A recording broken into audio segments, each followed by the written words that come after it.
তুমি এই রোদের তাপে এত কষ্ট করে কি করো? কয় ফলের গাছ রোপণ করি। বলে এত কষ্ট করে? তোমার বয়স কত? বলে জানি না, মরার কাছাকাছি।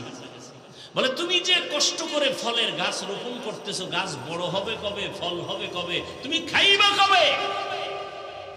বুড়া বলে আপনি কি পাগল হয়ে গেলেন? আমার বাপ দাদারা গাছ রোপণ করেছে, সে ফল আমরা খাই। আমরা গাছ রোপণ করে যাব, আমাদের পরবর্তী প্রজন্ম, আমার সন্তান নাতিরা খাবে। জবাবটা সুন্দর না? বাদশাহ হারুন রশিদ খুশি হইয়া 1000 দিনার তাকে পুরস্কার দিল। বুড়াও সেই বুড়া চিৎকার দিয়ে বলে, মানুষ ফলের গাছ রোপণ করে 1 বছর পরে ফল পায়, আমি ফলের গাছ রোপণ করে জাগাত পুরস্কার বা ফল পেয়ে গেলাম 1000 দিনার। বাদশাহ হারুন রশিদ খুশি হইয়া আরো 1000 দিনার দিছে।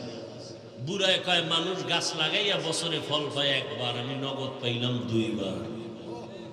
ওজির বলে বের হও এখান থেকে, নয় বুড়া যে বুদ্ধি শুরু করছে তোমাকে ফকির বানায় ছাড়বে।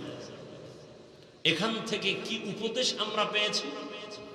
এখান থেকে উপদেশ পাই, আসল মালিকের সাথে সম্পর্ক তৈরি হয়ে গেলে তখন আর হাদিয়ার লিমিট থাকে না।